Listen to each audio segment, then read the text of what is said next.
उत्तर प्रदेश के एक छोटे से गांव की है, जहां हर रात सूरज डलते ही डरावनी घटनाएं घटने लगती थी। गांव के लोग कहते थे कि गांव के पास स्थित पुरानी हवेली में कुछ बुरा हुआ था। लोग वहां जाने से डरते थे, खासकर रात के वक्त। कहानी शुरू होती है रमेश से, जो शहर में पढ़ाई करता था और गांव छुट्टियों में आया हुआ था। एक रात गांव के अपने दोस्तों के साथ बैठकर बातें कर रहा था। दोस्तों ने हवेली का जिक्र छेड़ा। रमेश को इन बातों पर यकीन नहीं था। उसने मजाक में कहा, क्या डरावनी हवेली? मैं वहां जाकर देख सकता हूँ। दोस्तों ने उसे मना किया, लेकिन रमेश ने हिम्मत दिखाने की ठानी। उसी रात लगभग 1 बजे रमेश अपने दोस्तों के साथ हवेली के पास पहुंचा। हवेली दूर से ही उजाड़ और बुढ़ा लग रही थी। हवेली के अंदर एक अजीब सी शांति थी, मानो वह जगह सालों से छोड़ी हुई थी। परंतु हवेली के दरवाजे खुले थे, जो किसी भी समय कुछ अजीब होने का संकेत दे रहे थे। रमेश ने दोस्तों से कहा, तुम लोग बाहर रुको, मैं अंदर जाकर देखता हूँ। दोस्तों ने डरते हुए उसकी बात मानी। वह हवेली के अंदर चला गया। चारों ओर धूल और मकड़ियों के जाले थे। अचानक हवेली के एक कोने से उसे किसी के चलने की आहट सुनाई। पहले तो रमेश ने इसे हवा का असर समझा, पर कुछ पल बाद उसे लगा कि कोई उसकी ओर बढ़ रहा है। वह तेजी से बढ़ा, लेकिन वहां कोई नहीं। रमेश ने अपनी टॉर्च की रोशनी उस दिशा में दी, लेकिन हर जगह सिर्फ अंधेरा था। तभी एक ठंडी हवा का झोंका आया और हवेली का दरवाजा अपने आप बंद हो गया। रमेश का दिल जोर जोर से धड़कने लगा। उसे अब एहसास हुआ कि वह यहाँ अकेला नहीं था।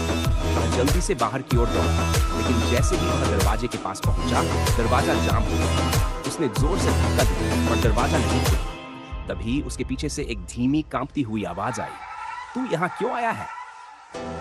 रमेश के रोंगटे खड़े हो गए। उसने धीरे से पीछे मुड़कर देखा। सामने एक बूढ़ी औरत खड़ी थी, जिसके चेहरे पर भयानक भाव थे। उसकी आंखें लाल थी और वह सीधी रमेश की ओर देख रही थी। रमेश ने डरते हुए कहा, मैं बस देखने आया था। बूढ़ी औरत हंसी, एक खौफनाक हंसी जो हवेली की दीवारों में गूंजने लगी। उसने कहा, तूने बहुत बड़ी गलती की है, अब यहाँ से कभी बाहर नहीं जा पाएगा। रमेश का दिल तेजी से धड़कने लगा। वह औरत धीरे धीरे उसकी ओर बढ़ने लगी। रमेश ने जोर से दरवाजे को धक्का दिया और अचानक दरवाजा खुल गया। वह तेजी से बाहर निकला और अपने दोस्तों के पास भागा। उसके दोस्त भी हवेली के बाहर खड़े डर रहे थे।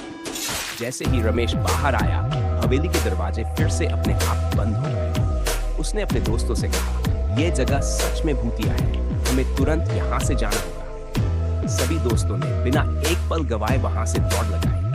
हवेली के पास से गुजरते हुए उन्हें फिर से वही डरावनी हंसी सुनाई, जो उनके पीछे पीछे आती रही। गांव लौटकर रमेश ने पूरी कहानी गांव के बुजुर्गों को सुनाई। बुजुर्गों ने उसे बताया कि वह हवेली वास्तव में अभिशप्त है। सालों पहले वहां एक बूढ़ी औरत की रहस्यमय परिस्थितियों में मौत हो गई थी और तभी से उसकी आत्मा हवेली में भटक रही है। जो भी उस हवेली में जाता है, उसे कुछ न कुछ अनहोनी का सामना करना पड़ता है। रमेश ने कसम खाई कि वह फिर कभी उस हवेली के पास नहीं जाएगा, और उसके बाद से गांव के लोग भी उस हवेली की ओर देखना तक छोड़ देते हैं। हवेली वही खड़ी रहती है, अंधेरे में डूबी, अपनी अगली शिकार का इंतजार करती हुई। ऐसे ही हमारी हॉन्टेड स्टोरी सुनने के लिए हमारे चैनल को लाइक कमेंट सब्सक्राइब करें और ज़्यादा से ज़्यादा शेयर करें। बेल आइकन दबाना ना भूलें। चलिए चलते हैं, आज के लिए बस इतना ही। मिलते हैं फिर एक नेक्स्ट वीडियो में। तब तक के लिए नमस्कार।